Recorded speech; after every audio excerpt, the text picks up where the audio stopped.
ಎಲ್ಲ ಮಸೀದಿಗಳಲ್ಲಿ ಇವತ್ತು ಪ್ರಾರ್ಥನೆಯನ್ನು ಮಾಡಿ ಕೇಳಿದ್ದೀವಿ. ಇವತ್ತು ನಾವು ಗಾಂಧಿನಗರ ಮಸೀದಿಯಲ್ಲಿ ನಾನು ನಮ್ಮ ಮಾಜಿ ಮೇಯರ್ ಆದಂಥ ಅಯ್ಯೂಬ್ ಅವರು ಎಲ್ಲ ನಾವು ನಮಾಜ್ಗೆ ಹೋಗಿದ್ದೀವಿ ಶುಕ್ರವಾರ.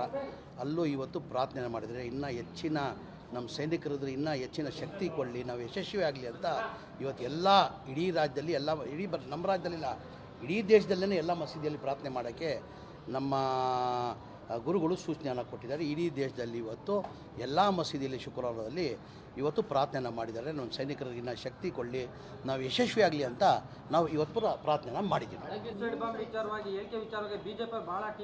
ಈಗ ಬಿ ಜೆ ಪಿಯವ್ರಿಗೆ ಟೀಕೆ ಬಿಟ್ಟು ಏನ್ರಿ ಇದೆ? ಟೀಕೆ ಬಿಟ್ಟು ಏನಾರು ಇದೆಯಾ ಅವ್ರಿಗೆ? ಯಾವುದನ್ನ ಒಂದು ಕೆಲಸ, ಒಳ್ಳೆ ಕೆಲಸ ಯಾವ ಥರ ಬಿ ಜೆ ಪಿಯವ್ರು ಮಾಡಿದಾರ? ಎಲ್ಲ ಅದಕ್ಕೂ ಟೀಕೆ. ನಾನೇನಂದೆ ಅವತ್ತು, ದೇಶಕ್ಕೋಸ್ಕರ ನಾನು ಬಲಿಯಾಗಕ್ಕೆ ಸಿದ್ಧ, ಈಗಲೂ ನಾನು ಸಿದ್ಧ ಆಗಿದ್ದೀನಿ, ನನ್ನ ಮಾತಿಗೆ ನಾನು ಸಿದ್ಧ ಆಗಿದ್ದೀನಿ. ನನಗೆ ಸೂಸೈಡ್ ಬಾಂಬ್ ಕೊಟ್ಟರೆ ನಾನೇ ಕಟ್ಕೊಂಡು ಪಾಕಿಸ್ತಾನ್ಗೆ ಹೋಗ್ತೀನಿ ಅಂತ ಹೇಳಿದ್ದೀನಿ. ನಾನು ಈಗಲೂ ನಾನು ಬದ್ಧ ಅದಕ್ಕೆ. ಈಗ ಅವ್ರದ್ದೇ ತಾನೇ ಸರ್ಕಾರ, ಕೇಂದ್ರ ಸರ್ಕಾರ, ನಮ್ಮ ಸರ್ಕಾರ ಇಲ್ಲ ತಾನೆ. ಈಗ ಆದೇಶ ಯಾರು ಮಾಡಬೇಕಾಗಿರೋದು? ಪ್ರಧಾನಮಂತ್ರಿಗಳು ತೀರ್ಮಾನ ಮಾಡಬೇಕಾಗಿರೋದು. ಅವ್ರು ತೀರ್ಮಾನ ತೊಗೊಳ್ಳಿ. ಒಬ್ಬ ದೇಶಕ್ಕೋಸ್ಕರ ತ್ಯಾಗ ಮಾಡೋಕ್ಕೆ ಒಬ್ಬ ಮಂತ್ರಿ ರೆಡಿ ಇದ್ದಾನಂತ ಹೇಳಿ ಅವ್ರು ಒಪ್ಪಿಗೆ ಇದ್ದರೆ ಐ ಆಮ್ ರೆಡಿ. ನನ್ನ ದೇಶಕ್ಕೋಸ್ಕರ ನಾನು ಏನು ಮಾಡಿದ್ರು ಕಡಿಮೆ ರೀ. ನಮ್ಮ ದೇಶ ಇದು, ನಮ್ಮ ದೇಶ ಇದು. ಸುಸೈಡ್ ಬಾಂಬ್ ಇಲ್ಲ. ನನ್ನ ಅಭಿಪ್ರಾಯ ತಿಳಿದೀನಿ. ನಾನು ಪರ್ಮಿಷನ್ ನಾನು ಹೋಗ್ತೀನಿ ಅಂತ ಹೇಳಿಲ್ಲ.